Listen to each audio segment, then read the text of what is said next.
And today's Jamaican talking to us, coming into studios, Dr. Paula Dawson. Once again, thank you so much for talking to us. Thank you for inviting me, Dionne. And I found your area of expertise so interesting because this says you're the founder of Rehabilitation Institute of the Caribbean, the first multidisciplinary rehabilitation facility in Jamaica, also co-founder of the University of the West Indies Sports Medicine Clinic, and your field of expertise is physiatry, which is physical medicine and rehabilitation, and you're the only doctor in Jamaica with U.S. board certification in that area. So break down all of that for me now. First of all, what is that? All right, so physiatry is actually a subspecialty of medicine, just like orthopedic surgery or ophthalmology or OBGYN.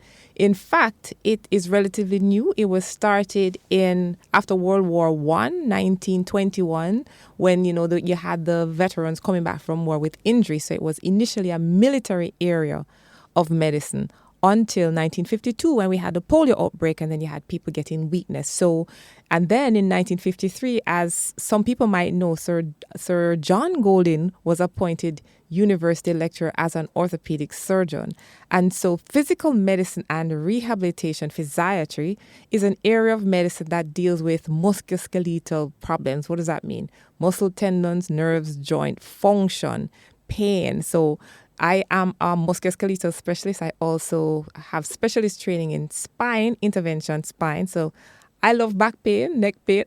I think back pain is one of the easiest things to treat. People think I'm crazy. It is. What? One of the bane of so many people's lives. That is the thing. Back pain is a lifestyle change. Back pain is easy to treat if you catch it early. The thing is, we'll get into the back pain. Yeah. But we don't. Let's get to the back pain. I don't only treat back pain. So I'm a sports medicine specialist as well. So I travel with the team when they go overseas. And in addition to that, I also do general rehab. So I'll treat patients with stroke injury, brain injury, whether it is traumatic brain, spinal cord injury. And I have a part of my heart for children with cerebral palsy. So we're pioneering some work with kids with CP. They're walking now. They're moving now. Wow. We can't help everybody. Yeah. So physiatry is an area of medicine. So general medicine will save people's lives. So if you get a brain bleed, a neurosurgeon will save your life. Or a heart attack, the cardiothoracic surgeon will go in and fix that. Right. Physiatry is the area of medicine that would add quality to those years. So we're functional doctors. We look for people with diseases and their functional deficit, and we use different ways to bring them back. We use medication because I'm a medical doctor trained at UE. Big up UE. Pelicans, go Pelicans. Taylor Hall.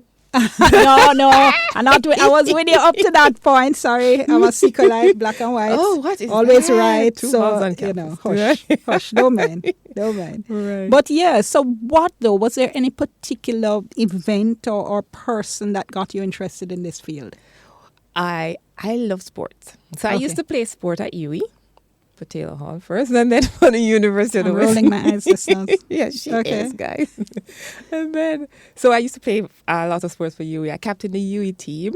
Many years ago, Emily was one of my forward, and Kerry and Henry was the other forward. Football? Yeah, man. Awesome. Yeah. So, and then I eventually played for the national team, and then I used to play cricket also for the national team. And so I was like the pickup girl because I was stronger then. I could run for long. No, I can't.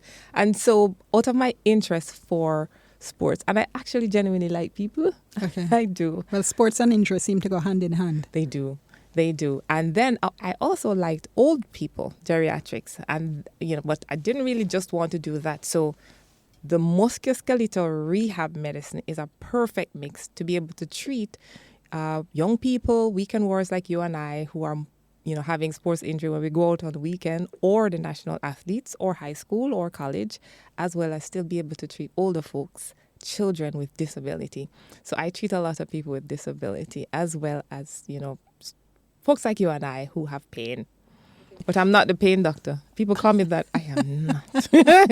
Well, if you're helping people back pain, I can understand. Yes. What, though? Tell me a story of, for instance, a patient, obviously without compromising confidentiality, one of the people who perhaps you've encountered or helped the most that really stayed with you.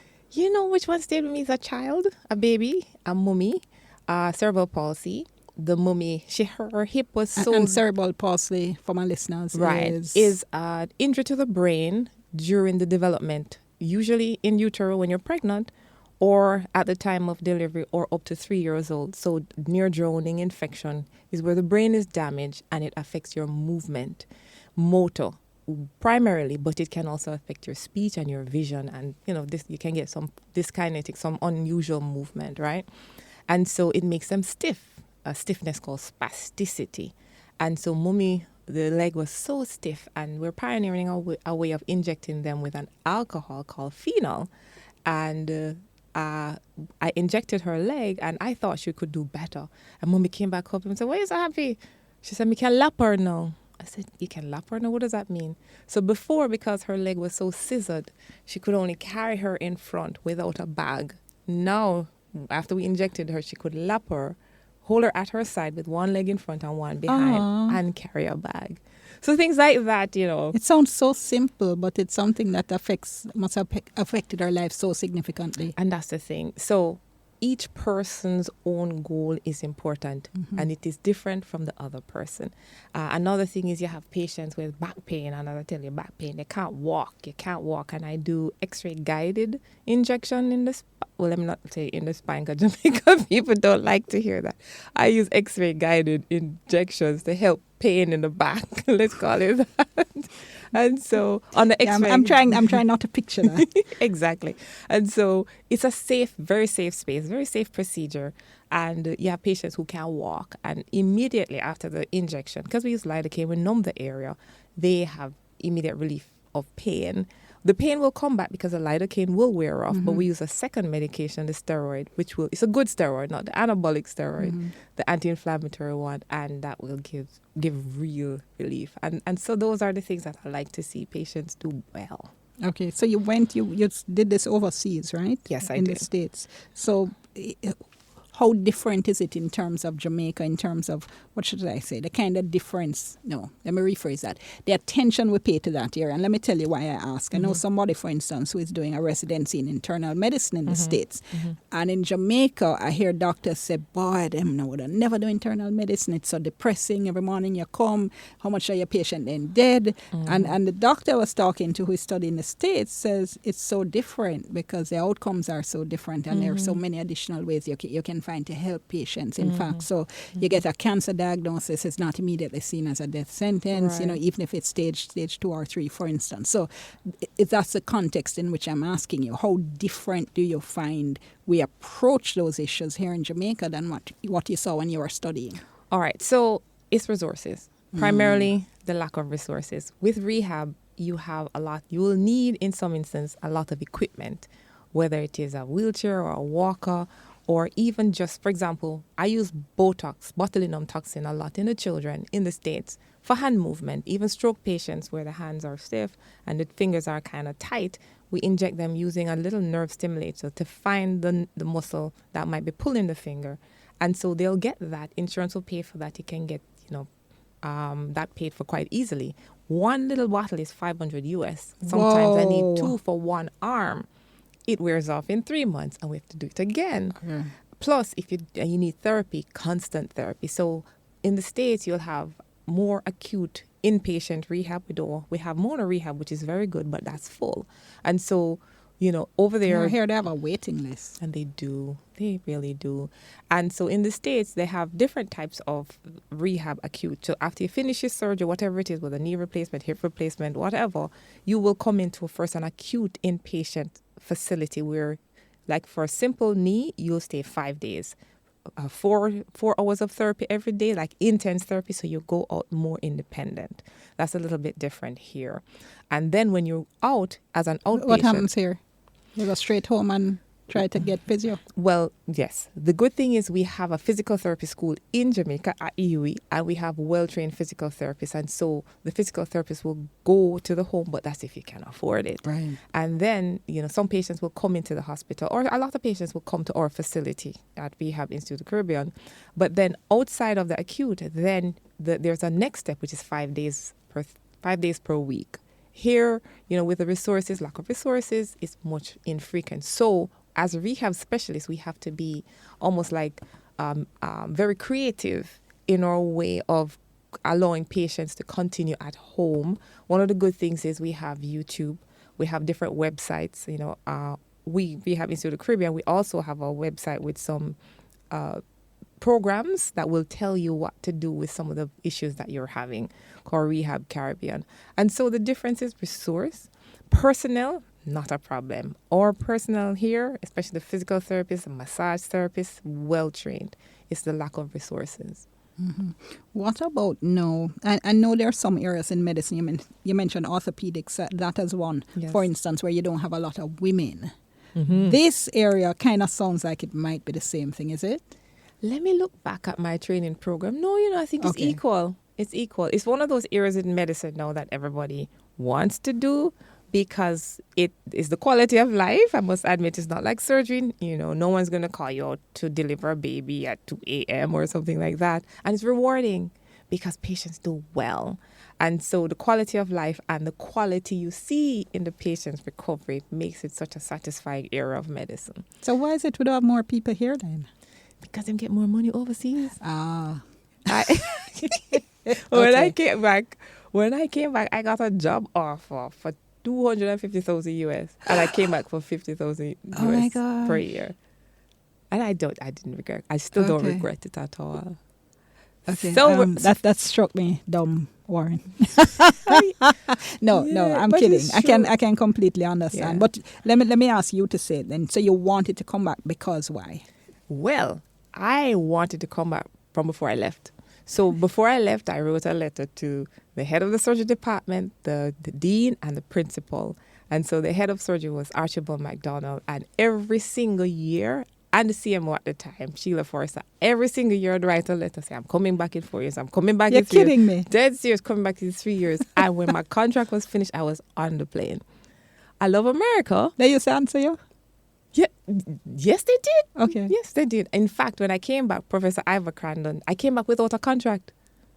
I came back to Jamaica without a contract because I knew I wanted to come back to Jamaica. Hold that thought for me. I'm just about at the break. Let's take the break, do a little bit of business, and we come back. My Jamaica 60 interviewee today, Dr. Paula Dawson. We're back in a moment. Thank you so much for staying with us. We continue our Jamaica 60 interview today, talking to Dr. Paula Dawson, Medical Director at the Rehabilitation Institute of the Caribbean, consultant physiatrist and UWI lecturer, interventional spine and sports medicine physician at the University of the West Indies. A mouthful, just managed to get out that. Let me go back though to your determination to come back home. Yes. Despite the fact that, as you were saying, you could make so much money abroad, and you were saying you wrote letters every year saying you're coming back. You came back without a contract. Why?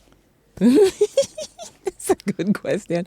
I love Jamaica. Jamaica nice. Full stop. And when there's a need, I don't want to kind of sound cliche, but we didn't have any rehab specialist here.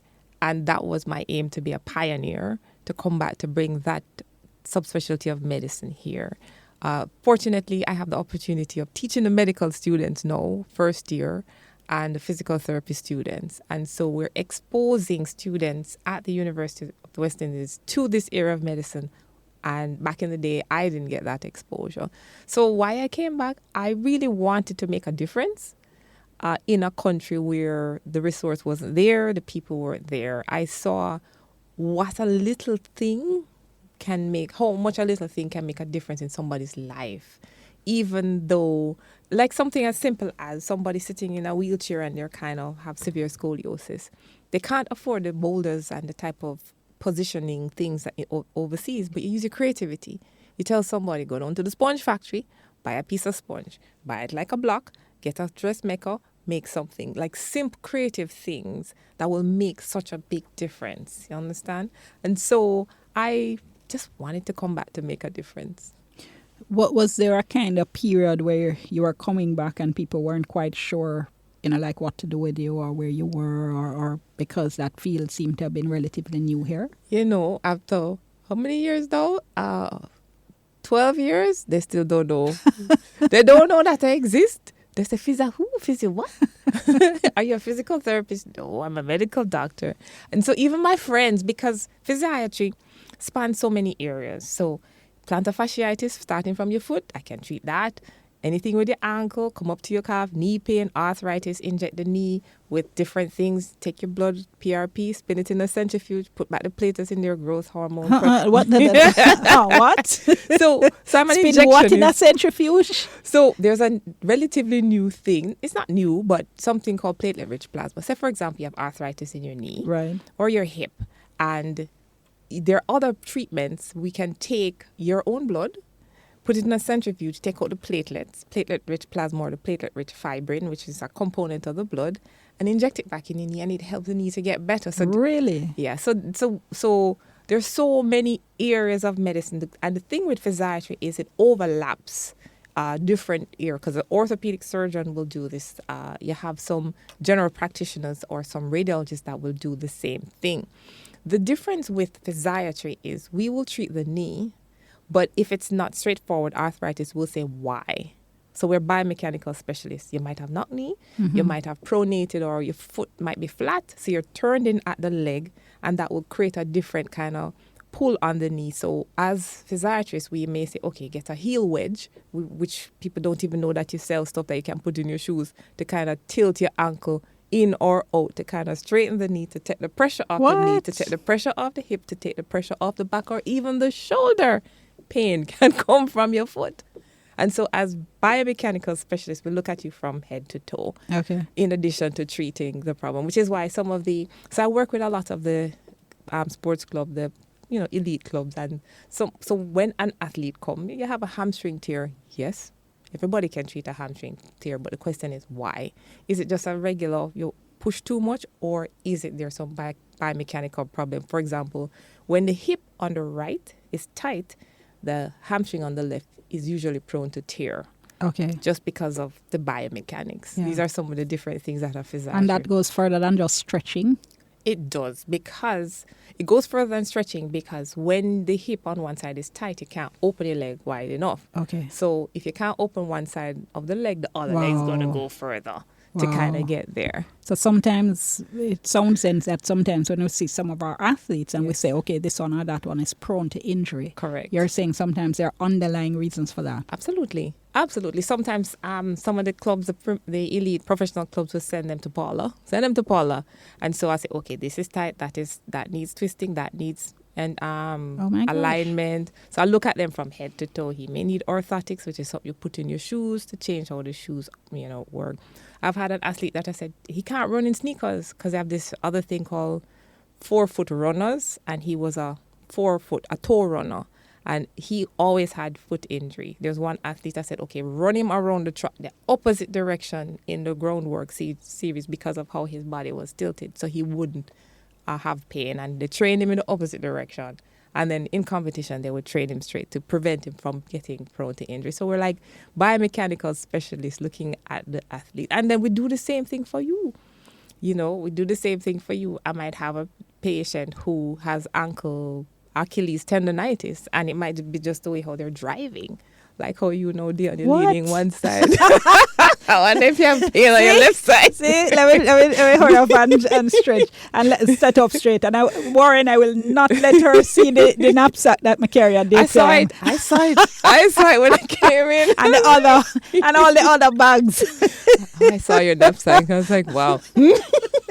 Okay, I'm going to move off that topic very quickly. But a couple of interesting things though, and one is that a lot of the time, some of this fantastic medical advice and medical treatment is expensive. That is true. Right. So a lot of poorer people just aren't able to access. So the good thing is I have a clinic at UWI. Okay. I have a clinic at UWI, and I'll add that as it relates to the injection, I have a collaboration 12 years now with a university in Minneapolis where we actually inject children, the same phenol special injection that we do for free. Okay. At the University of the West Indies. Is that something though? Because I'm listening to this and I can imagine that a lot of people have no clue that a lot of this kind of treatment exists. Because we kind of think, for instance, you mentioned arthritis. And we kind of think that, okay, that's just one of the inevitable things that happens as you grow older and there's not really you can do about it. You try to crochet and keep your fingers nimble and take pain meds and that's about it. So how do you get referrals, for instance? I get referrals a lot from doctors. orthopedic doctors, GPs. I Who present are a lot. now aware of what you do. Correct. Because I work at the University of the West Indies, so we kind of work together as a team. I present quite a bit at conferences. Okay. So when I present, and also in addition to presenting at conferences, and the GPs will know who I am and the team. Because the thing with rehab is not just me alone. It's a team approach. While I might find the right medication or do the right injection or help to figure out the biomechanics, I still have to work with the team of physical therapists or occupational therapists or massage therapists or orthotists and prosthetists. These are people that will deal with braces, right? And we still have to work as a team approach. But patient is one of the main referrals as well. You know, a lot of times, who's in it come? There's like, oh, yeah, so-and-so and so-and-so. Okay. Referred me. Yes. Okay, word of mouth. And I have a radio show on Power 106. Okay, you're part of the family. I am. Tell me then, no, because again, going back to you, because you did a first degree. Yes. Then you did med at UWI. I did. And then went here overseas. Yes. So they sound like whole heap of years of training. No. How many? 15, I think. Wow. Let me see. I have a first degree. Yes, about 15. So that's 3, then 5 for the MBBS. And then 5 overseas. And then don't forget, after your MBBS is like a year and a half of internship. Right. So you call that 2 years, and then I did training. Okay, I've lost track now. Yeah. It's about 15. About 15. What? I mean, I always hear that doctors are able to delay the gratification, you know, until you reach a certain point. But it must have taken a whole lot of dedication and discipline and hard work. There must be times when you say, "Why me I do this?" or weren't there? Yes, there are times. But you know what is nice, Dionne, is just when the patients do well. When the patients do well. There are other areas of medicine that, you know, you can do a lot more in terms of financial. But it's just the patients. For rehab medicine, you must love patients because it's all about function. All about function. Do you find... how important is it that the patient comes to you open-minded, wanting to work with you? Yes. Or do you ever find you get patients who just won't do what you tell them to do? All the time. Or say that sound like foolishness. You know? No, because I break it down because I always Okay. have a piece of paper and I say, okay, this is the plan. I have an algorithm and I'm an algorithm girl. So I break it down. I tell them step by step what we'll do. And when the patient comes back and they didn't do step 1, I say, what you come back for? We can't go to step 2 where you do the step 1. But we have a good relationship with the patients. I have had patients that just don't want to do, because life, you see, life gets in the way. You know what you need to do for your back pain, how to sit, how to eat, lose the weight, do the exercise every evening, but life. Yeah. And so you just have to try and, you know, create a program that works with life and the busyness that life brings. Now, you mentioned a little earlier that you're one of the Jamaican team doctors to our sports teams. You've been to the World Champs in Berlin, World Indoor Champs in Poland, and more. And I want to ask you a little bit about that. But we practically right up onto sports. I'm going to ask you to hold on. Yes, ma'am. Let us do a little bit of, well, more than a little bit of business, because we're going to have to let the guys from sports come in, do their business. And then when we come back, we continue our Jamaica 50 interview. We're talking to Dr. Paula Dawson, Medical Director of the Rehabilitation Institute of Jamaica. Fascinating stuff. First, I'm hearing all of this, so it's so awesome. Stay tuned. We'll be back. Okay, thank you so much for staying with us. We continue with you on Beyond the Headlines. I'm Dionne Jackson-Miller. We're continuing with Dr. Paula Dawson, Medical Director of the Rehabilitation Institute of Jamaica and consultant. Okay, I've forgotten it now. Say it again. Physiatrist. You know, and I thought I had it. In other words, she's an expert in physical medicine and rehabilitation. And let me just go with this question from one of my listeners right at the start. I told him I'd ask right when we came back, and he says, ask her about navigating in a rally. Paula was a top-rated navigator in a rally team. Tell me about that. Wow. Okay. Many years ago. I wonder who that was. So many years ago, I used to be a navigator. I used to race motor rally. I used to sit beside a driver with a helmet, turned over a few times, flipped back the car over. Oh my gosh, really? Yes. So I was a member of the Montego Bay Motoring Club and the Jamaica Motoring Club. I used to navigate with Lily Chin, David Watkin, Jody Somerville, Peter Moody Jr. I was the one on the other side of the chair in the car, I remember once I turned over and the car was on the side and Peter Booty was below me. And nothing happened to us, and I pulled my seatbelt and I dropped down on him. He said, knock him out, not the crash, knock him out, but I did. Sorry, Peter. But we turned over the car. Who even got into that? Montego Bay. I did high school in Mo Bay. Right. And so I used to work at American Airlines for 3 years before I went back to UE. And so in Montego Bay, I became a member of the Montego Bay Motoring Club, just as a supporter. And then I got into it after that. First, my Auntie Bamsey used to use our Subaru and drive the race cars. I used to go with her first. Mm-hmm. And then it just evolved. Wow. Yes. So you still do anything like that? Or that's no, I was going to say that it sounds interesting because that sounds like precisely the kind of sport that will send people into your office. No, man. Nobody can drive me too fast, no. So I'd mentioned before the issue of the teams that you've gone with. You were team doctor for the Jamaican team to the World Champs in Berlin 2009, World Indoor Champs in Poland 2014, World Champs in Qatar 2019. Yes. You work with the Jamaica football teams, and you've mentioned that you work with sports clubs as well. So what, for instance, when you go to one of these world championships, for instance, what's your role? Because it's clearly not just the regular team doctor. Well, I am the team doctor. So it's a lot of work. Okay. I am the team doctor. So we have a medical team. So in Qatar, I was the only team doctor for the contingent. And then we had 4 massage therapists and 2 physical therapists. And so that was a medical team. So we usually, when you travel with a team, you set up a medical base. So in a hotel, they'll either give you like a suite or 2 rooms with our connecting. And then you run a medical center.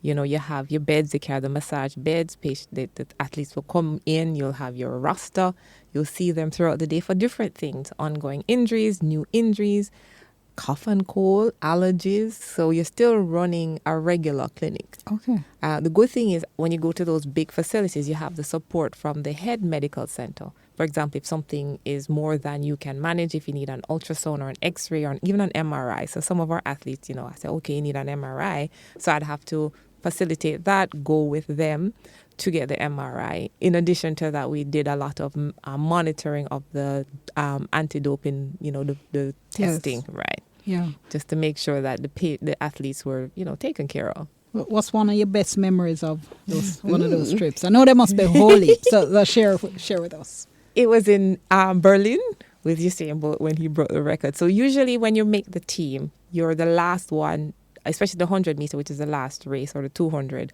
So it's like after midnight and we're coming back after, anti-doping testing. And so there's nobody on the street at Berlin. So we came to the stoplight and we stopped. Usain in the front, the driver, and me and his manager in the back. And so there's this guy riding with a bicycle with a Jamaica flag on his back. And in Germany, right? And Usain said, Jamaica. And the guy turned around, is that Usain Bolt? Oh my God. And I was like, yeah, English man. Yes, no one's going to believe me. Give me something. And, Usain is such a remarkable person. He took off his shirt. What? Give it to the guy. The guy wrote off, this is the best day of my life. So that was something that I'll always remember. But there are great memories. Just the team. Berlin was good. Was good. Yes, and Qatar was lovely as well. It was hot, but it was good. Yeah. And what's one of the saddest memories or worst memories for you being a doctor at one of these events? One of our athletes training well and just not ready to start the race. But then like the next day, they're okay. So you miss that opportunity with another 2 years or something like that. That's very sad, when you know the athlete is ready and just at the minute they're not necessarily ready for whatever, a little cramp or something like that. That's kind of sad. Okay. Yes. And then is there an element of psychological counseling in all of that? Because I can Absolutely. imagine there's just so much pressure on them. Absolutely. So one of the good things about our coaches in Jamaica, they are also great counselors. Sometimes man like Bert Cameron and Maurice Wilson, you'll see them on the side talking to the guys and trying to motivate them. So there's always a psychological component. Coaches not only train physical bodies or athletes to perform, they also train their minds to be prepared. I remember my friend Donovan Bailey said, when you go at the beginning of a race, 100 meter, there are 3 people in your lane. It's you and your coach and your mind, your God. So you have to ensure that it's not you alone running. So if you're anybody who's running alone without a coach, you won't do as well. You have to run with whatever belief system you have, your God, yourself, and your coach. You always hear the ones that do well when they finish running. I just have to execute. I do what my coach tell me. The coaches are usually great, which is why we do so well in Jamaica.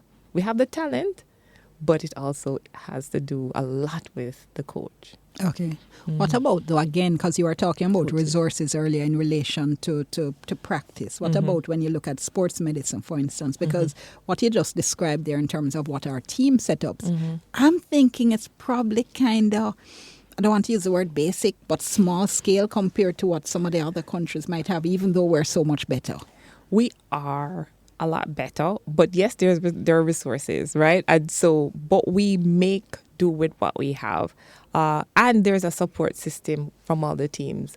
You know, you'll have the team, they'll carry, like, all the athletes may need ice baths after, you know, their run.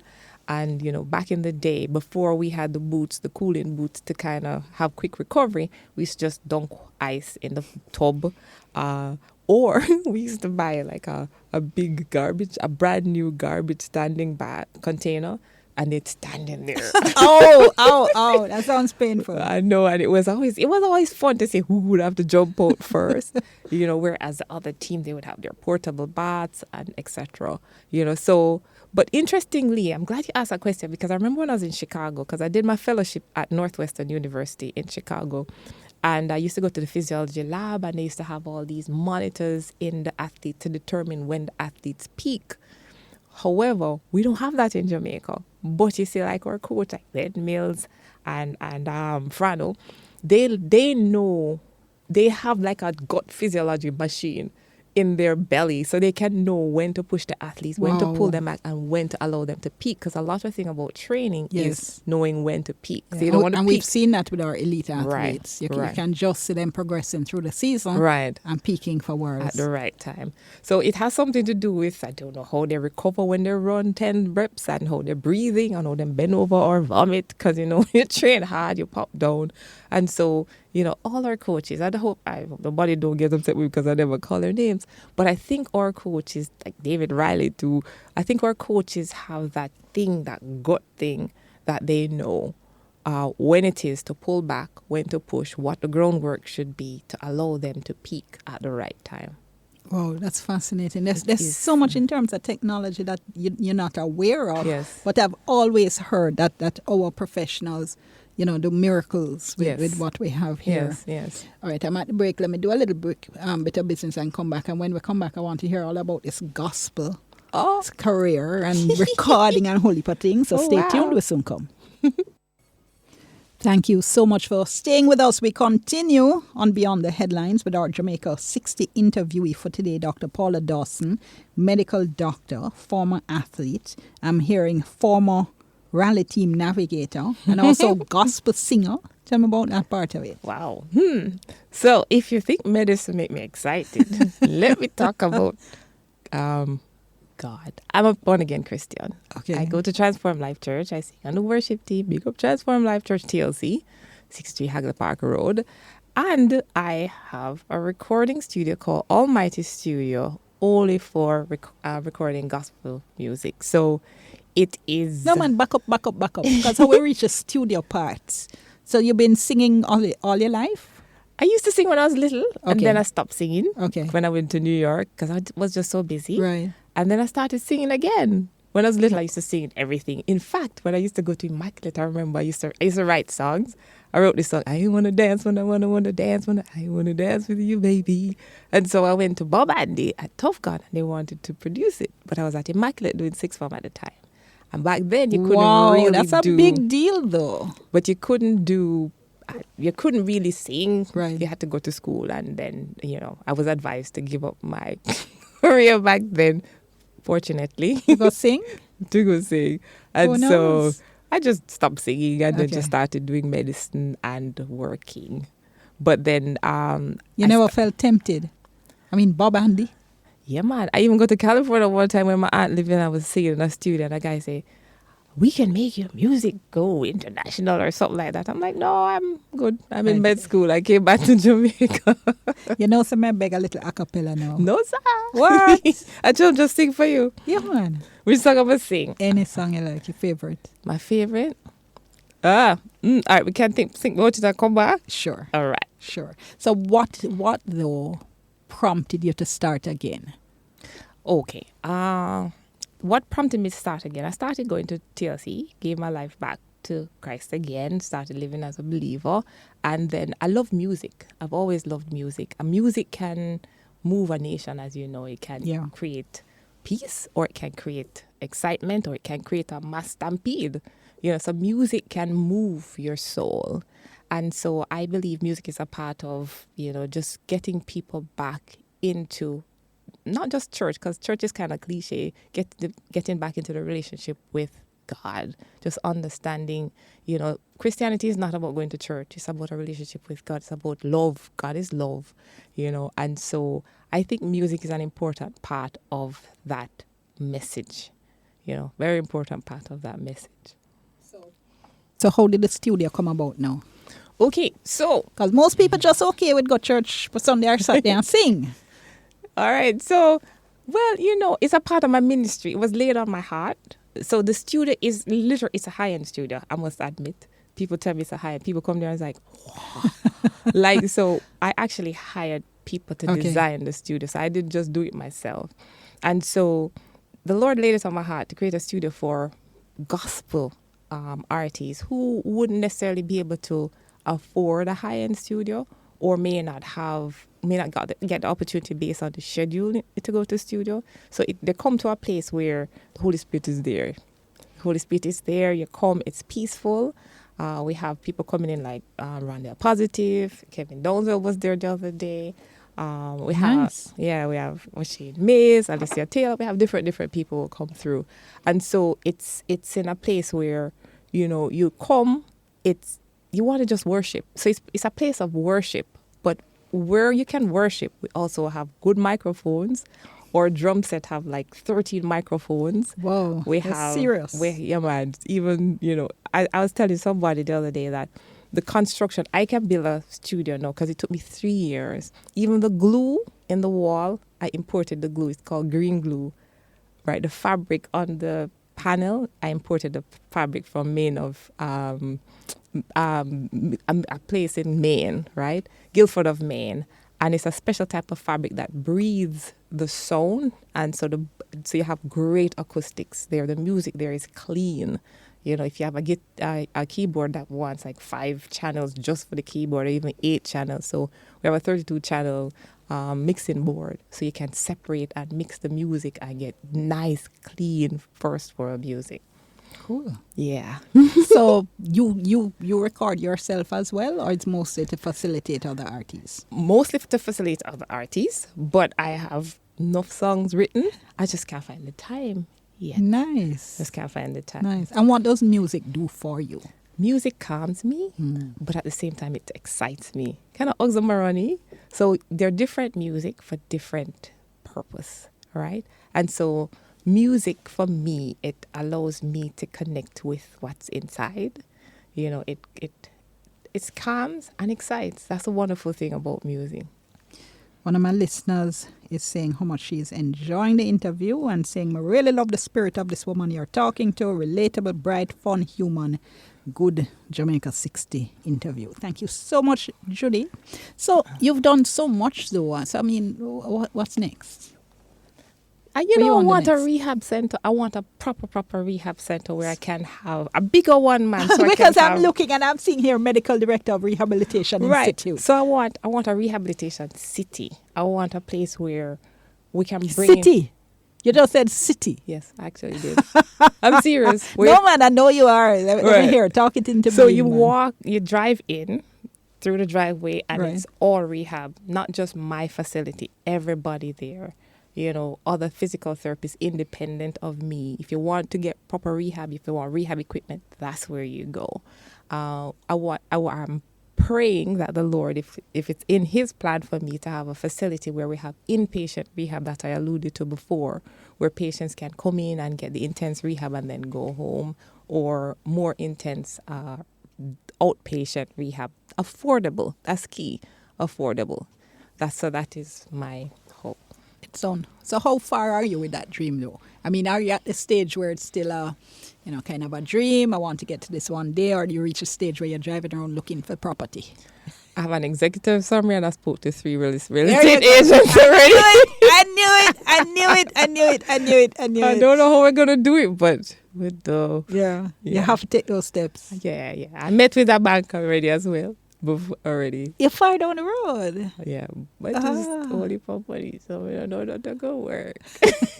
No, man, like you say, you make your plans and you step by step towards it. Yes. What kind of difference would it make in our lives as a people if we, bought into that kind of dream, started taking rehabilitation and I don't know, it's not pain management you call it. What would it be? It would be more functional management. Okay, started understanding that and taking that seriously. Yeah. Well, you would have a lot more better quality of life, right? One of the things I kind of urge my patient is motion is lotion. If you don't move, you won't move. Mm-hmm. And you have to move. A lot of people, because we're sedentary now, you're not allowing the muscles. You see the muscles, musculoskeletal system is very forgiving but very unforgiving. What do I mean by that? If you sit in one position for a long time, you're going to stay in that position. You're going to get shortening of the muscle, shortening of the tendon. You're going to twist up and you're going to have pain. The thing, though, if you start working it, you can correct most of it, but it has to be maintained. Musculoskeletal medicine is lifestyle. I tell my patient, like I had a patient recently, and they get better, but them stop. So, wait, Bridget, we come back for, you know how to do work. You come back for pay my money for me telling you the same thing again. And he's like, oh, yes, you're right. But life gets in the way. Wow. Yeah. But it's what you're describing there is such a, what should I say, it's paradigm shift in terms of how we think about our daily life. Because exactly that point, life, I'm too busy. Mm-hmm. But then you end up in your office. Mm-hmm. Wow. Yes. Where do we learn that, though? I mean, who should be teaching us that? I don't know. Because I see it. You see people getting old and, like you said, they retreat to the chair, they retreat to the wheelchair, just stop the moving. Best person to rehab is someone who is aging. Research has shown that everybody, your muscle fiber will decrease in diameter. It will get smaller as you grow older.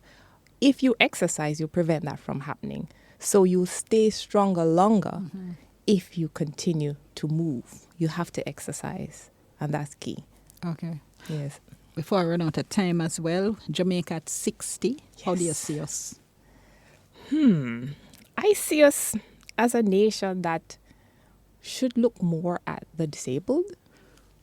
And there's so many different areas. I don't want to get too political here, but there's still so many areas that need attention.